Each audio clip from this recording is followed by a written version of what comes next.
Welcome to Jen's Daily Dish.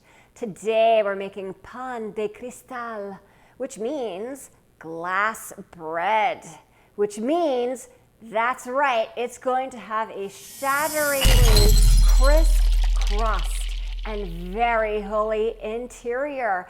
Does that not sound like the best bread ever? It so does. It really, really does. Okay, I like every type of bread, but this sounds spectacular. Have I made this before? Of course not. I have not. But we're going to be doing it together. This bread has very few ingredients, comes together quickly. We do have a lot of weird folds for it, on and off. But other than that, it's pretty straightforward. So let's do this. Also making it because a few ingredient bread made with lots of hydration. A crispy crust is a bread lover's best friend. Oh, yes it is. 500 grams bread flour, 500 grams water, 3 1/4 teaspoons instant yeast, 10 grams salt, 15 grams olive oil. I'm going to use our hands, stir this together.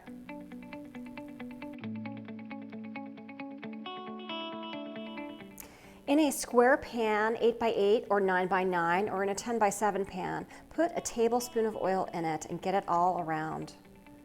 Pour your dough mixture in, which I know seems like it's not going to go anywhere, into the pan. Cover and let rest for 20 minutes, and then we'll start our folds. Now for the bowl fold.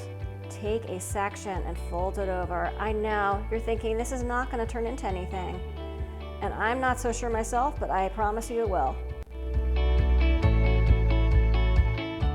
Once you've done your 8 to 12 folds, go ahead, cover again, and let it rest for another 20 minutes in a warm place.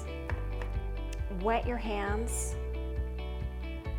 Now it's time for the coil fold. So what we're going to do is grab it in the middle. And we're going to let it pull up off of the pan. And then let it literally fall down. Turn it 90 degrees, keep going.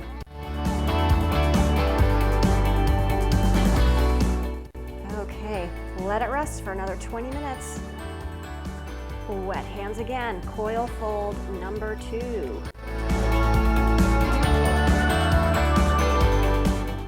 Let rest for 20 minutes. Wet hands, coil fold number 3, but look at these bubbles already. This is great.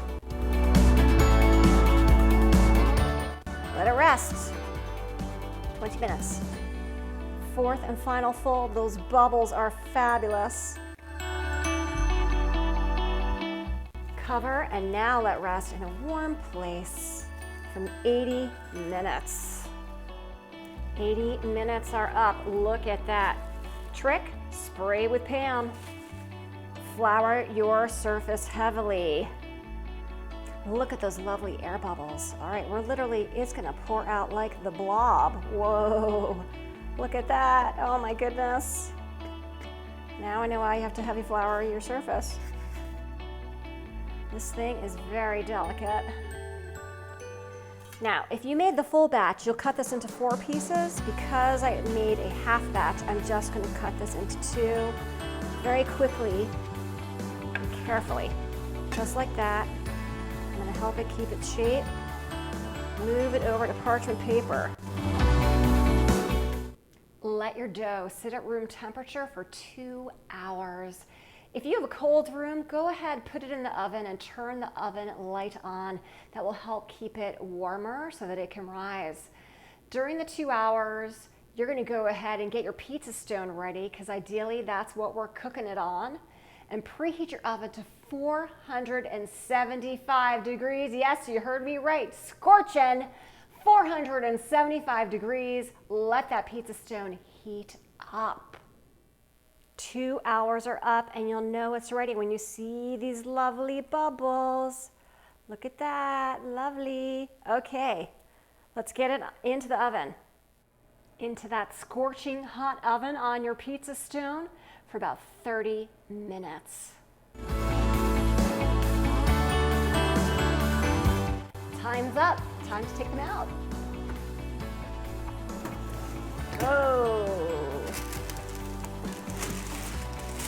Oh boy. Let them cool on a rack, and then we'll cut them open.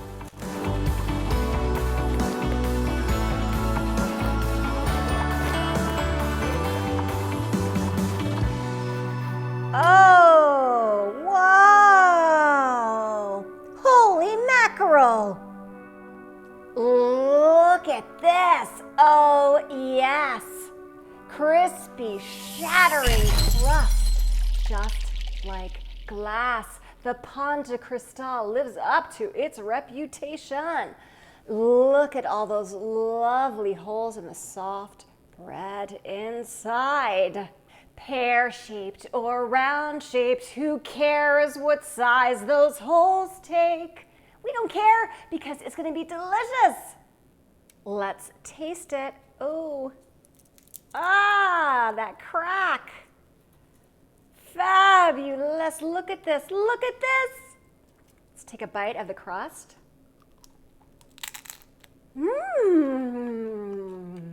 And that lovely interior. Look how light and soft. This is bread perfection. Mwah! If I can make this Pan de Cristal for the very first time with you watching me every step of the way, you can too. Don't forget to like, subscribe, let me know what recipes you want me to try, and check me out on Instagram. Time's up, time to take them out.